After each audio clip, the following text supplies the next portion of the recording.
Sit విచారణ తర్వాత హరీష్ రావు ఆగమాగం అవుతున్నాడని ప్రభుత్వ విప్ ఆది శ్రీనివాస్ ఎద్దేవా చేశారు.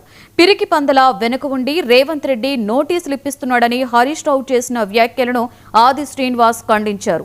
10 ఏళ్ల పాటు రేవంత్ రెడ్డిని కాంగ్రెస్ నాయకులను అక్రమ కేసులు పెట్టి వేధించినప్పుడు హరీష్ రావు ఎందుకు నోరు మెదపలేదని ప్రశ్నించారు.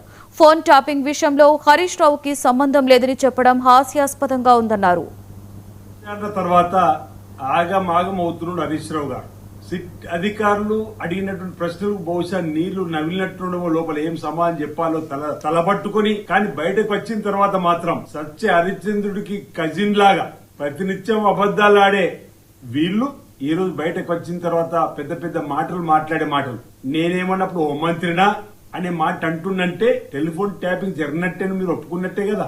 అంటే ఆనాటి హోంమంత్రి కేసీఆర్ ముఖ్యమంత్రిగా కలిసి చేపించినట్టు మీరు ఒప్పుకున్నట్టే కదా అంటున్నా. ఈ రోజు మా ముఖ్యమంత్రిగా ఎంపికైనటువంటి రేవంత్ రెడ్డి గారి పైన 10 ఏళ్లలో ఎన్ని అక్రమ కేసులు పెట్టిండ్రు, అప్పుడు మీ నోరు ఎటుపోయిందని అడుగుతా ఉన్నా. పిరికి పందలా నోటీస్ ఇస్తున్నాడు, ఇప్పిస్తున్నాడని చెప్పిన మాట మాట్లాడే మీరు ఆనాడు మీరు చేసినటువంటి వైఖరి ఏందో అంటున్నా. మొగాడు అయితే ఎదురు రానేటువంటి మాట కూడా మాట్లాడుతున్నాడు. కాబట్టే కదా మా నాయకుడు వెన్నుపోటు మీలాగా చేసేటువంటి నాయకత్వం నుంచి వచ్చినటువంటి పరిస్థితులు లేదనేది మీకు తెలుసు. చెప్పి మరి మిమ్మల్ని ఓడించింది. మామచ్చ టల్లుడుగా వచ్చింది మీరైతే, నల్లమల్ల అడుగు నుంచి వచ్చినటువంటిది రేవంత్ రెడ్డి గారు. పిసిసి అధ్యక్షుడిగా ఉన్నప్పుడు అనేక సభలు సమావేశాల్లో మీ అవినీతి అక్రమాలు బట్టబయలు చేసి మిమ్మల్ని ఓడిస్తామని చెప్పి ఓడించినటువంటి మగాడి ఈ రోజు రేవంత్ రెడ్డి గారు. మీరు రేవంత్ రెడ్డి గురించి మాట్లాడమా అంటున్నా. రోజు టెలిఫోన్ ట్యాపింగ్ జరిగింది అని మీ సొంతింట్లో కేసీఆర్ కూతురు కవితనే చెప్పిన తర్వాత ఈ రోజు మీరు ఇప్పటికైనా